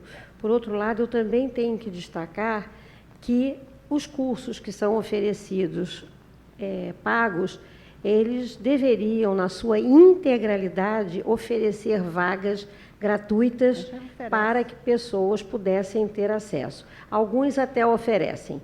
E a outra questão que eu também acho importante declarar aqui é que alguns cursos de especialização, especialmente na área biomédica, eles permitem, por exemplo, a compra de material para alunos de cursos de graduação, não necessariamente para alunos daquele curso onde ocorre a especialização. Há um rodízio de verbas que muitas vezes a SR1 pode fazer esse acordo e essa ampliação, e, nesse sentido, eu acho que isso não é uma coisa ruim. Vejo isso como uma coisa pública e boa, e dando conta da nossa responsabilidade, missão e opção política do caráter público da nossa instituição. Tá? Então, em votação, vamos resumir, professora. Eu acho que gostaria que a senhora resumisse, né, o que estaremos votando. Pois não. Então, estou encaminhando para o DEPG, fazendo, então, algumas sugestões, ressaltando que existem problemas no processo, falando do número do processo de reformulação, da numeração das folhas, falando a respeito da falta da ata e falando a respeito da entrevista, que eu tenho a sugestão de que seja, então, uma defesa de memorial, e pedindo ao DEPG, então, que reavalie e encaminhe a unidade. E a avaliação que a gente solicitou, eu particularmente, a professora Elvira me parece que também, sim, sobre a composição do corpo docente. Do corpo. Isso. E se isso não sei se está aí, se isso não seria um curso novo, né? Porque a reformulação foi tão profunda que nos pareceu um curso novo. Correto. Então, estamos votando uma diligência ao DRTC, tá? Aqueles que concordam, permaneçam como estão. Aprovado. Aprovado. Processo número 4, Subreitoria de Pós-Graduação, homologação no resultado do Prociência 2017. Eu vou ler o relatório que já foi passado, então, pela COPAD, né, o relatório da COPAD, de todo o processo. Vou tecer alguns comentários em alguns pontos do que é que foi diferente em relação ao processo anterior. Então, o processo de seleção relativo a 254 vagas de bolsistas para o Prociência 2017 foi realizado em consonância com a deliberação 025 de 2013, com o edital Prociência 2017, tá, que foi publicado em 21 de outubro de 2016. Justamente em 2016, o Prociência, o programa fez 20 anos, né? Então, assinatura, publicados, formulários de pontuação, comprovação de currículo, e então foi dada ampla divulgação a toda a regulamentação, avisos comunicados por meio de circulares enviados aos diretores de centro, de unidades acadêmicas. Além disso, os editais foram divulgados e mantidos na página da SR2. Vou ler aqui a página da SR2.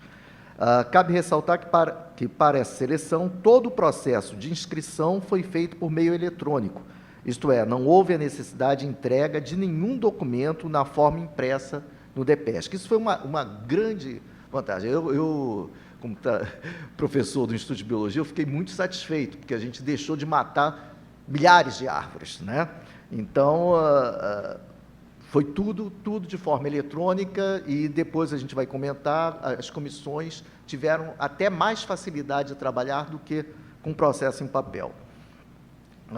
No período de 8/11 de 2016 a 10/11 de 2016, o DEPESC recebeu as comunicações internas contendo as candidaturas referendadas pelas unidades.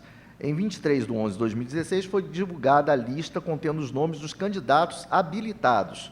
Foram habilitados 510 candidatos. E aí começa uma parte interessante. Entre 24 de janeiro de 2017 e 21 de fevereiro de 2017, foi realizada a terceira etapa de inscrição pelos candidatos habilitados. Cada candidato preencheu o formulário eletrônico de inscrição, e aí tem um dado muito interessante. O número de candidatos cai de 510 para 394, ou seja, depois que os candidatos preenchem e veem qual a posição, qual a pontuação que eles vão alcançar, uma boa parte desses candidatos realmente desiste de concorrer, né? Dentre os 394 candidatos que efetivaram sua inscrição, havia 230 candidatos bolsistas do Prociência de 2014, seria uma recandidatura, e 164 candidatos novos. Depois a gente vai ver como é que vai ficar essa proporção lá no final. O comitê interno foi constituído, conforme estabelecido no artigo 8, para a deliberação 2013, e após o referendo da lista dos membros de cada um dos centros setoriais pela COPAD, foi editada a portaria número 127 de 2017 para nomeação de todos os membros do comitê interno. Então, se tentou fazer no comitê interno, procurar pesquisadores que eram pró-cientistas de cada uma das unidades envolvidas, tentar ter um equilíbrio, né, nessa representação.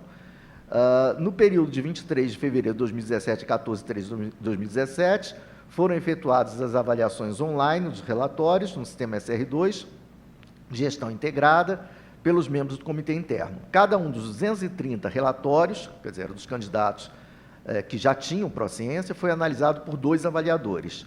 Em 21 de 3 de 2017, foi divulgado o resultado sobre a avaliação dos relatórios por meio da página eletrônica. Dos 230 relatórios, apenas um relatório foi não recomendado pelos avaliadores do comitê. No período de 22 de 3 de 2019 a 24 de 3 de 2017, foi recebido por meio da intranet um recurso em relação ao relatório. O recurso foi analisado por 2 membros do comitê, que manteve a não recomendação do relatório. Então, dos 230 que estavam ressubmetendo, ficamos com 229 concorrentes. No dia 18 de 4 de 2017, foi divulgado o resultado do recurso. Entre o período de 14 de março de 2017 e 25 de abril de 2017, foram efetuadas as análises da documentação comprobatória dos currículos online no sistema SR2 Gestão Integrada, por 2 membros do comitê interno. Então, esses membros trabalharam de forma independente. Havendo discordância, então, eles se reuniam para tentar sanar essa discordância. Então, eles aplicaram os critérios de pontuação. Tal. Em 9 de maio, foi divulgado o resultado com as notas do currículo na página eletrônica.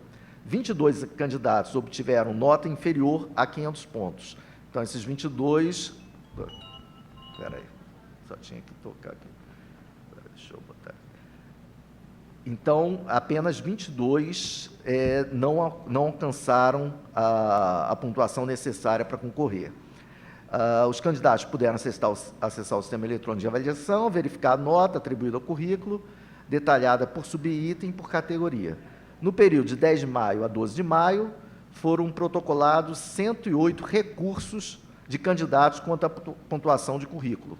Dentre esses, foram analisados 83 recursos e 25 não foram analisados, considerado o princípio da economia processual, visto que os requerentes já tinham seus direitos assegurados. O que quer dizer isso? Em qualquer circunstância, eles já estavam com pontuação máxima para entrar no Prociência. Então, vamos dizer, um candidato com 930 pontos, a pontuação, em qualquer situação, seria de 840 pontos, estou dando valores aproximados, esse candidato não teria risco nenhum de estar fora. Tá? Nessa seleção, cada candidato teve seu plano de trabalho avaliado por um parecerista externo. Para compor o Comitê Externo de Avaliação do Prociência, foram indicados pesquisadores de reconhecida competência, preferencialmente bolsistas de produtividade CNPq, atuantes na área, ou o mais próximo possível da área sub-área especialidade declarada pelo candidato. O DPESC SR2 entrou em contato por via eletrônica com aproximadamente 240 pesquisadores de outras instituições do país, cadastrados na plataforma Lattes. 215 efetivamente avaliaram os planos de trabalho dos candidatos. Os avaliadores externos receberam uma senha de acesso ao sistema eletrônico de avaliação online. A avaliação dos projetos foi realizada em conformidade com o artigo da deliberação 2013. Tal. Em 16 de maio de 2017, foi divulgado o resultado da avaliação do plano de trabalho. Dos 390 candidatos, apenas 301 393 tiveram o plano de trabalho avaliado, haja vista que um teve o relatório não recomendado, tá? E, portanto, foi eliminado do processo seletivo e não participou de outras fases do processo seletivo. Dos 393 candidatos, 51 tiveram um plano de trabalho não recomendado pelo avaliador externo. Os pareceres relativos aos planos de trabalho foram disponibilizados aos candidatos por meio do sistema eletrônico de avaliação. Foram reavaliados todos os planos de trabalho não recomendados. Após análise, somente um plano de trabalho permaneceu com a avaliação de não recomendado. Significa o seguinte, às vezes o avaliador externo não recomendava por um item do plano de trabalho. Então, na verdade, não era não recomendar, ele queria um esclarecimento, ou queria que aquilo fosse refeito e tal. Atendido esse ponto, então, o avaliador externo reconsiderava a sua avaliação e recomendava o trabalho. Então, um ficou como não recomendado. Em 22/6/2017, foi divulgado o resultado final na página eletrônica. O comitê avaliador aprovou e classificou 254 candidatos, sendo 229 candidatos à seleção de 2014 e 25 novos. Então, professor Jorge, a gente tinha visto ali, né, que dava 164, dava 40% e tal, mas você vê em que o grau de renovação é bem abaixo disso, né? Para os candidatos novos entrarem no sistema, eles têm que fazer várias candidaturas. Então, nós tivemos aí em torno de 10% de renovação, tá? Então, aprovou e não classificou 120 candidatos, foram eliminados 20 candidatos, sendo 18 com nota inferior a 500 pontos. Um com plano de trabalho não recomendado, ou seja, esse candidato, o único que teve o plano de trabalho não recomendado, também não tinha como entrar pela pontuação. E um com relatório não recomendado. Para o resultado final, foram respeitadas as determinações da deliberação e do edital. A classificação final dos candidatos foi feita considerando-se a ordem decrescente dos pontos atribuídos aos currículos do candidato pelo Comitê Interno de Avaliação, cujos planos de trabalho tinham sido recomendados. Na hora, quer dizer, a COPAD teve acesso a toda a pontuação e cada candidato teve acesso à sua pontuação. Mas na hora da divulgação, para evitar qualquer tipo de disputa interna, que a gente sabe que pode acontecer, os candidatos foram apresentados em ordem alfabética, tá? Então, ninguém quer saber se você fez 1.000 pontos, ou 930, ou 970, isso não importa, o que importa é que foi aprovado, né? No caso daqueles que foram aprovados, mas não classificados nessa primeira leva, aí sim foi necessário colocar a ordem de classificação, mas nós tivemos cuidado também de não colocar a pontuação, tá? A pessoa sabe qual a pontuação que teve, mas também aqui não cabe uma disputa, que eu tirei 530 ou 670, etc. Então, a gente teve esse cuidado. Só para, em relação à questão dos centros, foi muito interessante que houve um equilíbrio, quer dizer, entre o percentual de aprovação do centro que teve um percentual maior, foi de 72%, ao centro que teve um percentual menor de 60%, mas houve mais ou menos uma proporção numa faixa histórica do Prociência, né? E, então, esse o relatório, e estou aberto a qualquer questionamento dos senhores conselheiros. Agradeço, e eu acho que nós devemos um agradecimento, principalmente aos avaliadores externos, né, que se predispõem a nos ajudar nesse trabalho. Eu acho que na hora que o senhor falou, teve 309, tinha um 309, foi 399, as pessoas ficaram um pouco... 394, não, 393. É uma questão da gente, às vezes, até escreve. Professora, eu vou te falar onde é. Miriam, por gentileza.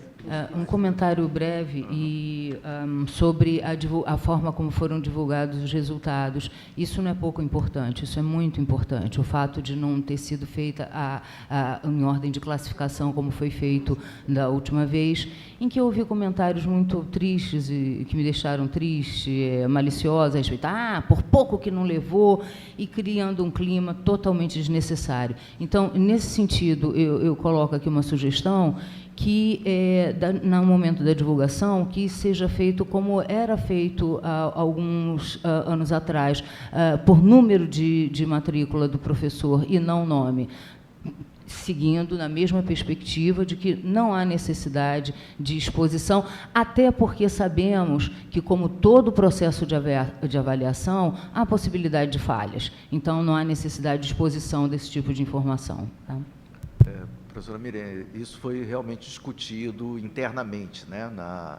E, ao que parece, tanto o edital quanto a deliberação mencionavam a divulgação por nome e tal. Então, mas isso, eu concordo com a senhora, inclusive era a minha opinião de fazer exatamente isso, colocar matrícula, simplesmente, e cada um viria lá, e quem fosse muito curioso também veria, porque basta ir um número, né, matrícula por matrícula, identificar quem é. Mas eu acho que a gente tem que evitar, no pró-ciência não é para ser um processo autofágico, ele não é, a ideia não é para dizer que eu sou melhor do que você, ou pior, é simplesmente para estimular a produção acadêmica, né?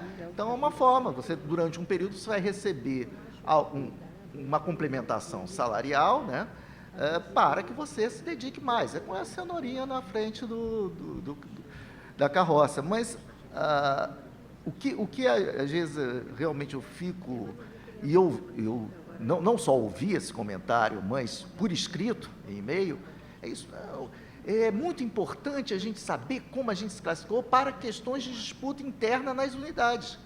Isso é um absurdo, né? A ideia do pró-ciência não é para que a gente dispute internamente entre nós, mas que a gente dê o melhor possível, né?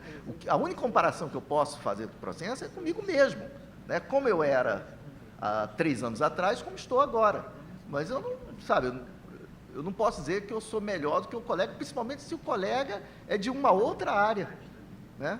Então, isso a gente tem que ver, e eu acho que o pró-ciência tem que ser aperfeiçoado. Cada edital tem que ser renovado. Ele se baseia na experiência de sucesso do edital anterior, mas ele deve ter modificações, sim. A cada momento a gente tem que acompanhar a evolução dos tempos. E uma delas, que a gente está tentando usar com essa avaliação do comitê externo, é a avaliação qualitativa.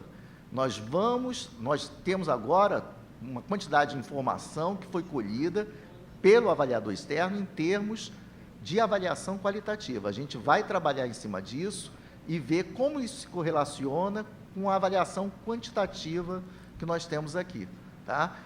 Porque é esse o caminho. O processo de avaliação mundial está caminhando para que a gente não fique simplesmente pontuando, mas que a gente tenha uma avaliação global do desempenho do colega, né, do acadêmico, em todas as áreas, e em relação à sociedade, inclusive.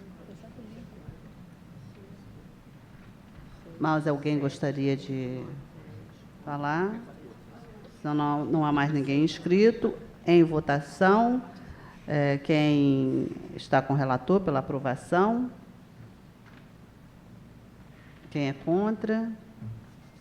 Não contra, quem se abstém? Então, por unanimidade.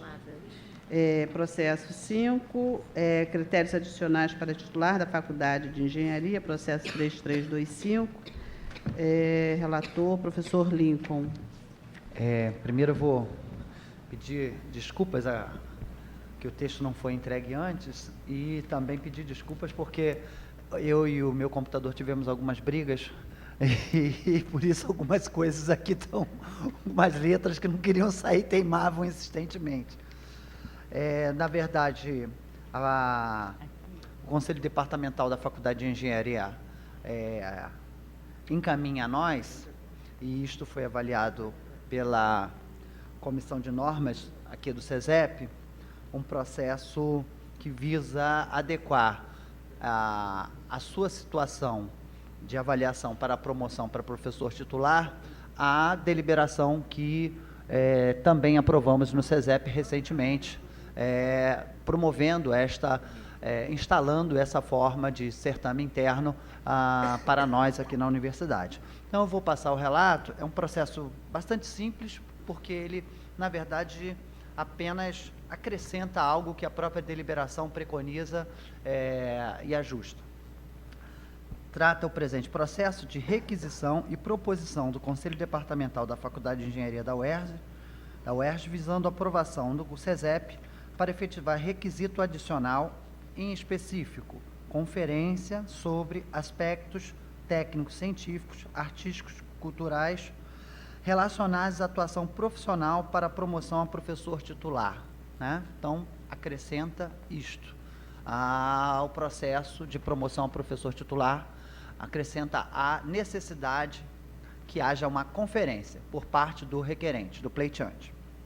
Tal requisição se baseia no que preconiza e exige o parágrafo único do artigo 2º da deliberação 1 de 2017 desse SESEP, que cria normas para a promoção funcional à categoria de professor titular na UERJ. O processo em tela incorporará a arguição pública subsequente à conferência, promovida pelas comissões executoras instaladas na Faculdade de Engenharia para lidar com os certames que se estabelecerão na promoção. O foco na engenharia e o tempo de duração máxima da conferência estão registrados e os aspectos que orientarão a avaliação desta conferência pública estão estabelecidos na minuta, inclusive os relativos à condição de aprovação/reprovação da docente que se candidatará à promoção funcional. Sem mais, submeto meu relato, entendendo que a minuta proposta segue os desígnios estabelecidos na Resolução 1 de 2017, na Deliberação 1 de 2017 do SESEP, e proponho sua aprovação, agora pelo SESEP. Em discussão. Em votação. Quem está com o relator, levante o braço. Alguém é contra? Alguma abstenção? Não. É aprovado por unanimidade. Obrigado. Obrigado, professor, pela forma como a gente acabou colocando no Conselho. Temos agora os processos para homologação. Processo de registro para homologação aprovados na Comissão Permanente de Graduação. São 11. Alguém tem alguma objeção a algum deles? Faz retirada, então podemos aprovar. Aprovados. Temos 4 processos da Comissão Permanente de Pesquisa e Pós-Graduação. Alguém gostaria de comentar sobre algum processo? Não, então podemos aprovar. E na Comissão Permanente de Extensão e Cultura tem um processo apenas. Alguém tem alguma objeção à aprovação? Então, aprovado. Assuntos gerais, alguém gostaria de se colocar em assuntos gerais? Se não, eu gostaria de dizer que a gente está, acabei não falando no expediente, mas nós tivemos na SR3 uma revista chamada Diversidade. E nós estamos, então, reeditando a diversidade naquele sentido de divulgar mais a universidade.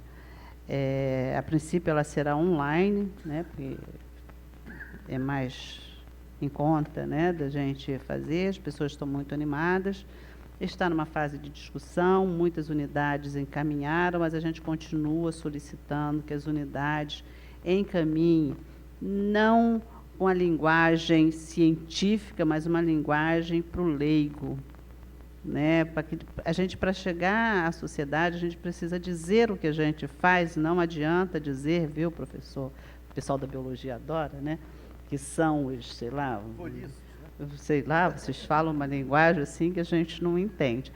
Então, que a gente possa entender, porque é para o público geral entender qual é a necessidade, qual é a importância da universidade. E se tiverem fotos, melhor ainda, né? Então, se não tem mais nada, ninguém a falar. Oi? Não. Temos uma reportagem grande sobre SEADES, está sendo feita pela Rede Globo. É muito bonita, por Como ela falou que a sinal. gente não se comunica, eu acho que a gente, às vezes, se comunica. O caso, Não, às vezes. por exemplo, e se comunica muito bem, né, na realidade. O programa que foi do SEADES, eu acho que talvez nós tenhamos alguns problemas de linguagem, mas a gente consegue, basta querer. E aí eu acho que a gente tem que saber. Na realidade, a gente faz isso, nós damos aulas para pessoas, nós estamos formando professores também. Então, eu acho que a gente se esforça bastante para ter essa comunicação com a comunidade em geral também, professora. Mas é que quando a gente pede para escrever, ele vem muito científico, professora. E quanto assim ao SEAD, há coisas que a gente divulga muito bem, mas há um inúmero de projetos que se faz nessa universidade. Hoje temos em torno de 700 projetos de extensão. Né? Se a gente for perguntar aqui neste conselho, sabemos os mesmos. É preciso que a gente divulgue para além, né, do que se faz no SEADES, que muitos de nós sabemos, pode saber menos, pode saber mais, mas sabe, como a UNAT, como os golfinhos. Mas há inúmeros projetos que, quando você vai ler ou que você descobre, assim, são lindos os projetos. Então, é preciso que esses projetos também sejam ditos o que a gente faz. Né? O refugiado, por exemplo, poucas pessoas sabiam.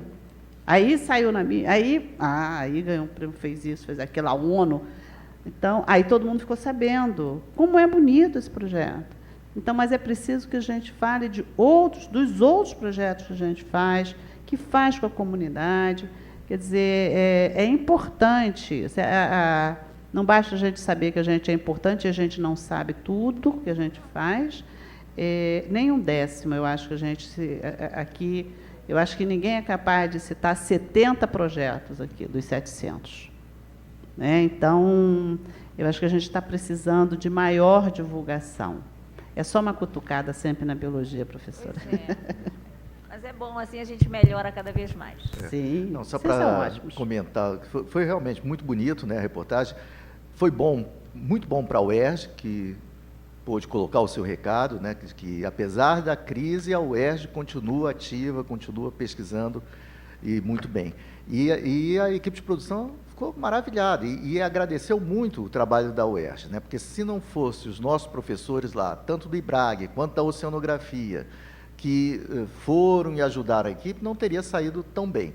A coisa ficou tão bonita que não só gerou o Globo Repórter, mas gerou material suplementar que está sendo apresentado em fragmentos de 10 minutos no Bom Dia Rio, né, toda semana.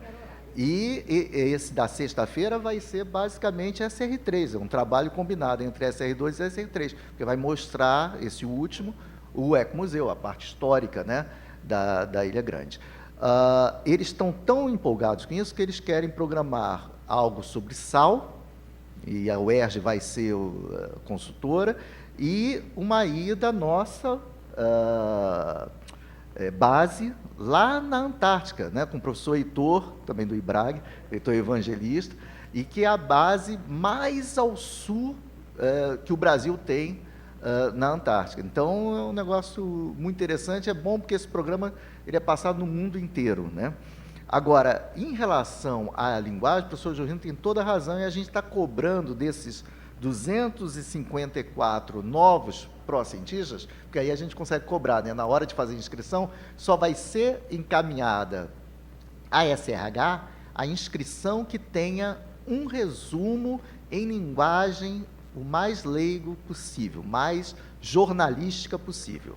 É claro que a pessoa vai entregar, a gente vai encaminhar a SRH, depois a gente vai ficar trabalhando em cima desses resumos. Mas já tendo um resumo de 300 palavras, é ótimo, porque a gente limitou também. Então, quando a gente pediu espontaneamente, vinham assim 3, 4 páginas, isso não é resumo, né? E então a gente está agora com basicamente 2 parágrafos, né? E a gente vai trabalhar em cima disso junto com o pessoal da Comuns, né, para tornar a linguagem mais leiga, depois volta de novo para o pesquisador, ele vê se a gente não está cometendo nenhuma barbaridade, e a gente vai publicar e divulgar aí para toda a mídia. Eu acho que nesse ponto a gente tem que agradecer a Comuns também, que trabalhou muito, com todas as dificuldades. Eles têm pouco pessoal, independentemente da greve dos técnicos, eles já têm pouco pessoal, e eles se desdobraram bastante para, além das outras coisas que fazem, estar junto e dando todo o apoio para que essa reportagem fosse feita. Senhores, se não há mais nada, muito bom dia, ainda é bom dia a todos os senhores.